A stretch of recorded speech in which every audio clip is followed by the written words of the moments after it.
Happy में मैं नरेंद्र कुमार सहृदय स्वागत करता हूं। मित्रों, आज कोविड-19 के घनघोर संकट में हम सब एक पीड़ित की भांति जी रहे हैं। अब इसमें आवश्यकता है एक सकारात्मकता रखने की और उन सभी एहतियात को बरतने की जो कि हमें बचाए रख सकता है, क्योंकि अब हमें इस कोविड-19 के साथ ही रहना है। और ऐसे वक्त में मैं आपसे एक सवाल पूछना चाहता हूं कि मित्रों, आपने क्या अनुभव किया कि आज सर्वश्रेष्ठ कौन है?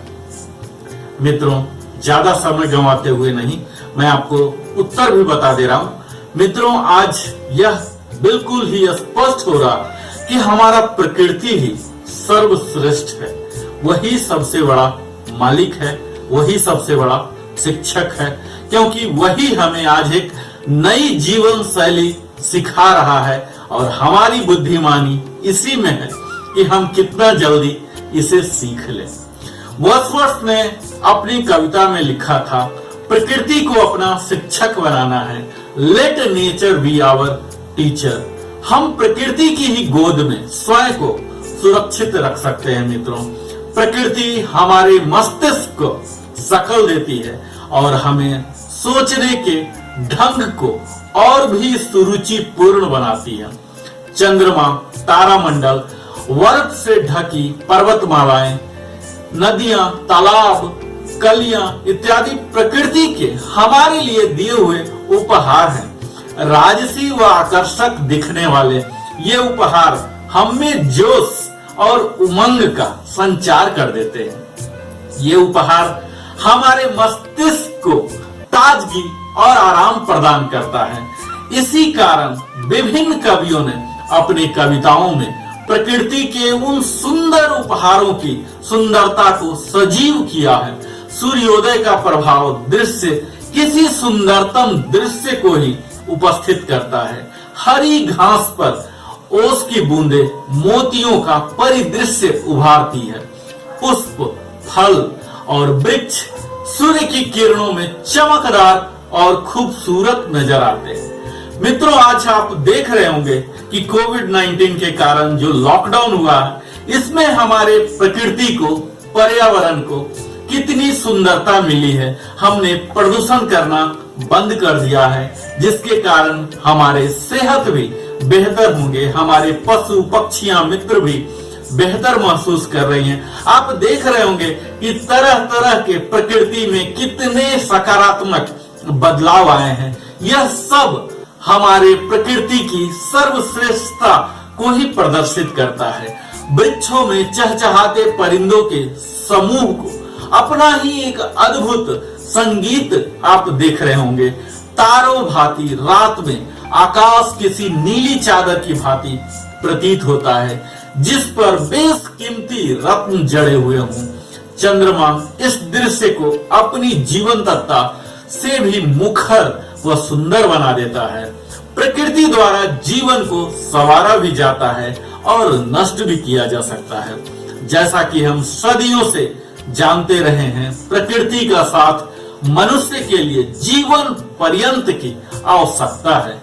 हम न तो प्रकृति से छिप सकते हैं और न ही प्रकृति की उपेक्षा कर सकते हैं। इसी प्रकार मनुष्य प्रजाति ने विज्ञान के क्षेत्र में उल्लेखनीय उपलब्धियां प्राप्त की, किंतु यदि इन उपलब्धियों को सजग मस्तिष्क और बुद्धिमानी से प्राप्त नहीं किया गया होता और प्रकृति पर उसके प्रभाव को परखा न जाता, तो आगे चलकर ये उपलब्धियां मानव जीवन के लिए विनाश का कारण बन जाती। प्राकृतिक आपदाएं जैसे अकाल, बाढ़, कई बार आप देखते होंगे भूकंप, तूफान, अभी जो हो रहा है हमारे सामने कोविड-19 का, कहीं टिड्डे, कहीं तूफान, कहीं ट्रेन से मरने की कई घटनाएं हो रही हैं। उन वैज्ञानिक आविष्कारों का दुष्परिणाम है जिन्हें करते समय प्रकृति पर उनके प्रभाव की अनदेखी कहीं न कहीं की गई। बसंत ऋतु में प्रकृति अपने सुंदरतम रूप में होती है। आप जानते होंगे मित्रों कि बसंत को ऋतुओं का राजा कहा जाता है और वर्षा को ऋतुओं की रानी कही जाती है। खिलते हुए पुष्प अपनी सुगंध को विभिन्न स्थानों की वायु में प्रवाहित कर देते हैं। शरद ऋतु का है अपना ही अलग आनंद होता है मित्रों, और गरीबों के लिए यह ग्रीष्म ऋतु ही है जो कि एक राष्ट्रीय ऋतु कहलाता है, जो कि सबसे ज्यादा उपयोगी होता है, जिसमें कि मिनिमलिज्म प्रिंसिपल लगता है, जो कि आज हमारे लिए कोविड-19 में सबके लिए लागू होने वाला है।